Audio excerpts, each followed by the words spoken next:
नमस्कार, उमाज मराठी किचनमध्ये आपल्या सर्वांचं खूप खूप मनापासून स्वागत। आज आपण अगदी ढाबा स्टाईल किंवा हॉटेल स्टाईल तंदुरी रोटी घरच्या घरी कशी बनवायची ते बघणार आहोत आणि तेही इस्टचा वापर न करता अगदी सोप्या पद्धतीने। आपण विदाऊट ओव्हन किंवा विदाऊट तंदूर ही रोटी बनवणार आहोत, तेही गॅसवर जरी बनवणार असलो तरी रोटीची टेस्ट मात्र तंदूरमध्ये रोटी बनवतो तशीच किंवा त्याहूनही सुंदर आणि चवीलाही तितकीच अप्रतिम, म्हणजे अगदी ढाबा स्टाईल किंवा हॉटेलसारखी। चला सुरुवात करूया। तंदुरी रोटी करण्यासाठी मी बाउलमध्ये 1 वाटी मैदा घेतलेला आहे। आता त्यामध्ये घालूया चवीपुरतं मीठ, 1 लहान चमचा साखर, अगदी चिमूटभर खायचा सोडा, लहान 2 चमचे तेल। हे आपल्याला कच्चंच तेल घ्यायचं आहे। आता हे सर्व आपण व्यवस्थित मिक्स करून घेऊया। तुम्ही मैद्याऐवजी गव्हाचे पीठ वापरले तरी चालेल, पण बाहेर धाब्यावरती किंवा हॉटेलमध्ये मैद्याचीच तंदूर रोटी असते, म्हणून मी या ठिकाणी मैदा घेतलेला आहे। आता यामध्ये आपल्याला दही घालायचं आहे। ज्या वाटीने आपण मैदा घेतला त्याच वाटीने आपण अर्धी वाटी दही घेतलेला आहे। दही एकदम फ्रेश असावं आणि जास्त आंबट सुद्धा नसावं। आता हे आपल्याला या दह्यामध्ये व्यवस्थित मळून घ्यायचं आहे। दही यामध्ये पूर्णपणे मिक्स झालेलं आहे आणि आता अजून आपल्याला यामध्ये पाणी घालावं लागेल। थोडं थोडं करत आपल्याला आपण चपाती बनवण्यासाठी जशी कणिक भिजवतो त्याच पद्धतीने आपल्याला हे भिजवून घ्यायचं आहे। अगदी थोडंसं पाणी घालून मी हे व्यवस्थित मळून घेतलेलं आहे।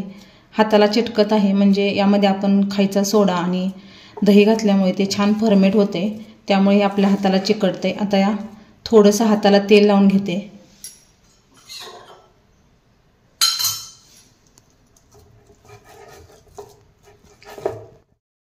हाताला थोडंसं तेल लावून मी हे व्यवस्थित मळून घेतलेलं आहे आणि तुम्ही बघू शकता जास्त घट्ट किंवा जास्त पातळी नाही। तर आता याच्यावरती झाकण ठेवून आपल्याला हे अर्धा तास असंच ठेवायचं आहे। आता अर्धा तास झालेला आहे आणि आपलं भिजवलेलं पीठ सुद्धा छान भिजलेलं आहे। आता आपण याचे गोळे तयार करूया। आपल्याला या आकाराचे गोळे तयार करून घ्यायचे आहेत, कारण जर अशी आपली रोटी जाड झाली तर सॉफ्ट होते आणि जर तुम्हाला कडक हवी असेल तर तुम्ही छोटा गोळा घेऊ शकता। आता आपण याचे सर्व गोळे अगोदर करून घेऊया। गोळे करताना हाताला जर हे चिकटलं तर यामध्ये अगदी थोडासा कोरडा मैदा घ्यायचा आहे आणि याचा गोळा करायचा आहे। तर आपले असे 5 गोळे झालेले आहेत, 4 मोठे आणि 1 जरासा छोटा झाला आहे।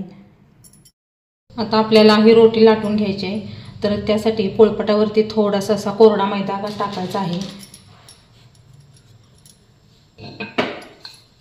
आणि हे आपल्याला असं लाटून घ्यायचं आहे।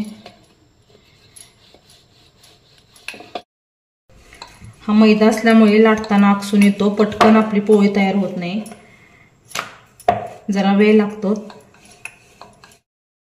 आपली रोटी लाटून झालेली आहे आणि तुम्ही बघू शकता खूप जाड किंवा पातळ अशी नाही, मध्यम अशा आकाराची ही आहे।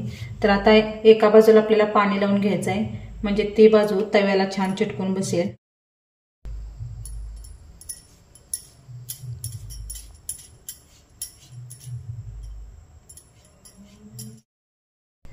आता सर्व बाजूने पाणी लावून झालेलं आहे। आता आपण ही रोटी भाजून घेऊ। इकडे मी तवा गरम करून घेतलेला आहे आणि आपल्याला ही रोटी मध्यम आचेवरतीच भाजून घ्यायची आहे। आता ही रोटी आपल्याला तव्यावरती घालायची आहे। रोटी भाजण्यासाठी आपल्याला लोखंडी पॅन लागणार होता, परंतु माझ्याकडे नसल्यामुळे मी हा नॉनस्टिकचा तवा ठेवलेला आहे। तर पहिली रोटी शक्यतो निसटून पडेल, पण दुसरी नाही पडणार। बघूया आता ही असे छोटे छोटे बबल्स आले की आपल्याला तवा पालथा करायचा आहे।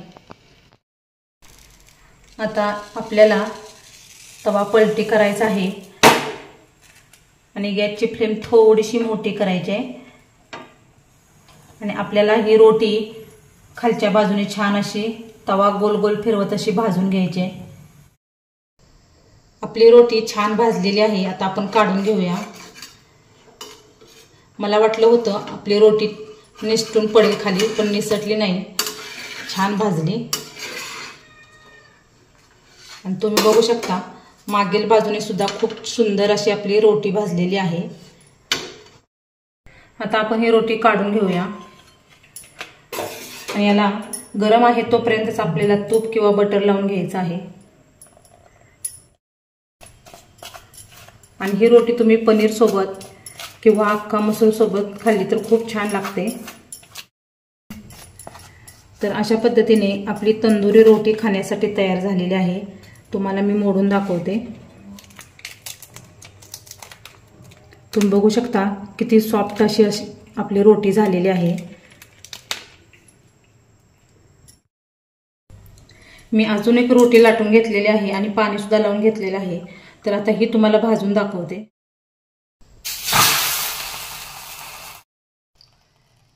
ही रोटी आपल्याला सुरुवातीला मध्यम आचेवरतीच भाजून घ्यायची आहे।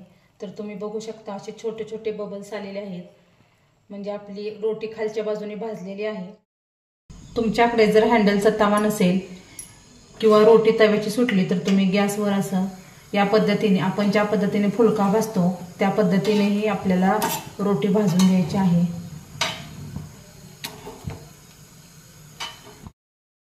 ही रोटी सुद्धा बघा मागील बाजूने सुद्धा आपली छान भाजलेली आहे। अशा पद्धतीने अगदी आपली ढाबा स्टाईल तंदूर रोटी खाण्यासाठी तयार आहे। तुम्ही या पद्धतीने नक्की करून बघा आणि तुम्हाला जर हेल्दी जर खायची असेल तर तुम्ही गव्हाच्या पिठाची करू शकता। तर अशी ही तंदूर रोटी नक्की करून बघा आणि आवडल्यास व्हिडिओला लाईक करा, शेअर करा। चॅनलवरती नवीन असाल तर चॅनलला सबस्क्राईब करा। पुन्हा भेटूया असंच एका नवीन रेसिपी सोबत। तोपर्यंत बाय बाय।